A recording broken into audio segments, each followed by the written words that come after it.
നമസ്കാരം. റഷ്യയിൽ നിന്നും ഇന്ത്യയിലേക്കുള്ള ക്രൂഡ് ഓയിൽ കയറ്റുമതി പേയ്മെന്റ് പ്രശ്നങ്ങൾ കാരണം വൈകുന്നു എന്ന് അന്താരാഷ്ട്ര വാർത്താ ഏജൻസിയായ റോയിട്ടേഴ്സ് റിപ്പോർട്ട് ചെയ്യുന്നു.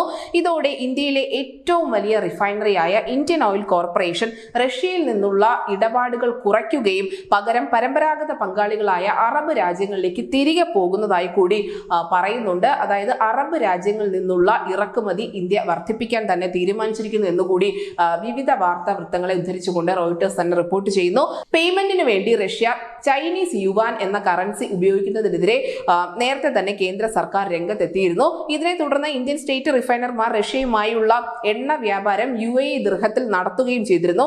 എന്നാൽ ഇതര മാർഗങ്ങളുടെ അഭാവം കാരണം സ്വകാര്യ റിഫൈനർമാർ ഇപ്പോഴും ഇടപാടുകൾക്ക് വേണ്ടി യുവാൻ തന്നെയാണ് ഉപയോഗിച്ചു പോരുന്നത്.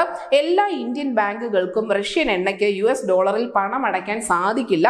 അതുകൊണ്ട് തന്നെയാണ് ഈ പൊതുമേഖലാ എണ്ണ കമ്പനികൾ റഷ്യൻ എണ്ണയ്ക്ക് പണം നൽകുന്നതിൽ വലിയ വെല്ലുവിളികൾ നേരിടുന്നത് എന്നുകൂടി കേന്ദ്ര സർക്കാർ വ്യക്തമാക്കുന്നുണ്ട്. റഷ്യയെ സംബന്ധിച്ച് യുവാനിൽ മാത്രം എന്തുകൊണ്ട് ഇടപാടുകൾ നടത്തുന്നു എന്നതിനുള്ള ഉത്തരം അമേരിക്കയാണ്. കാരണം അമേരിക്ക നിലവിൽ റഷ്യയ്ക്ക് മേൽ ഉപരോധം ഏർപ്പെടുത്തിയിട്ടുണ്ട് യുക്രൈനിലെ യുദ്ധത്തിന്റെ പശ്ചാത്തലത്തിൽ. അതുകൊണ്ട് തന്നെ ഡോളറിലുള്ള ഇടപാടുകൾ സാധ്യമല്ല. അതുകൊണ്ടാണ് റഷ്യ ഈ ചൈനീസ് യുവാനെ ആശ്രയിക്കുന്നത്. തങ്ങളുടെ പങ്കാളികൾ പേയ്മെന്റ് ചൈനീസ് യുവാനിൽ നടത്തണമെന്നുള്ള ആവശ്യവും റഷ്യ ഉന്നയിക്കുന്നുണ്ട്. പക്ഷേ ഇതിനെതിരെയാണ് കേന്ദ്ര സർക്കാരിന്റെ എല്ലാ നിലപാടുകളും. എന്തായാലും പരമ്പരാഗത പങ്കാളികളായ അറബ് രാജ്യങ്ങളിലേക്ക് തന്നെ ഇന്ത്യ മടങ്ങി പോയിരിക്കുകയാണ്.